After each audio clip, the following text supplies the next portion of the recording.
এগুলো কি মাছ? সিলভার।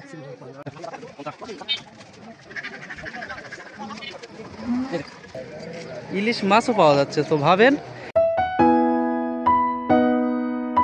আমাদের গ্রামের ছোটখাটো একটা মানে বাজার বসে, এখান থেকে কেনাকাটা করে অধিকাংশ মানুষ, দূরে যাইতে হয় না, আমাদের এখানে পাওয়া যায়। তো সবাই দিন শেষে বিকালে হাট বসে। তবে প্রত্যেকবার যে হাট বসে তা না, একটা নির্দিষ্ট টাইম আছে, যেমন মঙ্গলবারে বসে আর শুক্রবারে বসে, এই 2 দিন হাট বসে এখানে। তো আমাদের গ্রামের ছোটখাটো একটা মোড়, এখানে সব প্রয়োজনীয় জিনিসপত্র সব কিনে পাওয়া যায়, বুঝছেন। তো আমরা মানে দূরে কোনো শহরে যাইতে হয় না, এখানেই মূলত সব কিছু কিনে পাওয়া যায়। বেশি বড় কিন্তু রেঞ্জের তা কিন্তু না, ছোটোখাটোই কিন্তু সুন্দর, সব কিছু পাওয়া যায়। এই যে আজকে হাটের দিন, মানে মনেই ছিল না আমার, তো দেখায় আপনাদের যে হাট বসছে, খুবই সীমিত পরিসরে বসে এগুলা। এই যে তো আমাদের গ্রামের মাঝখানে হাটটা বসে, এই যে সব কিছুই কিনতে পাওয়া যায় এই সময়, সবাই আসে, এই যে গ্রামের মানুষেরা এখানে আসে।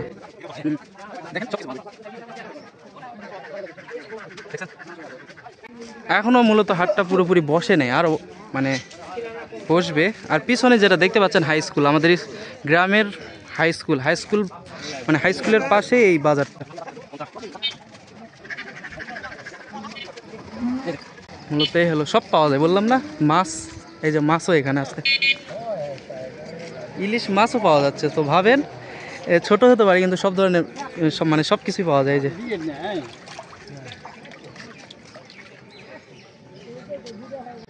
এগুলো কি মাছ? সিলভার। এই যে উনি মূলত ওই যে মাছ নিয়ে আসছে।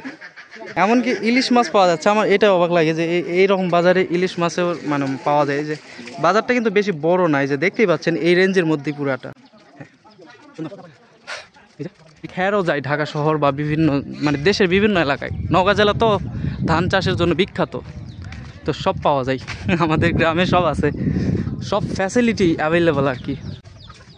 আরও কিছু দোকানপাট আছে সামনে, ওই যে দেখতে পাচ্ছেন ওখানেও কিছু হাট বাজার বসে।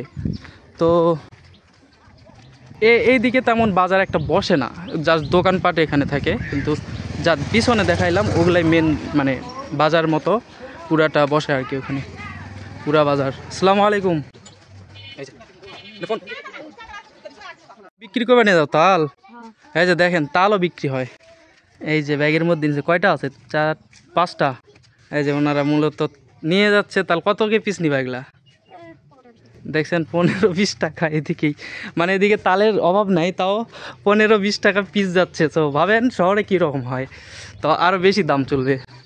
পরবর্তী ভিডিও দেখার জন্য আমন্ত্রণ জানালাম, এবং আজকের ভিডিও এই পর্যন্তই। ধন্যবাদ, পাশে থাকেন। পরবর্তী ভিডিওতে আপনাদের স্বাগত জানাই। ধন্যবাদ।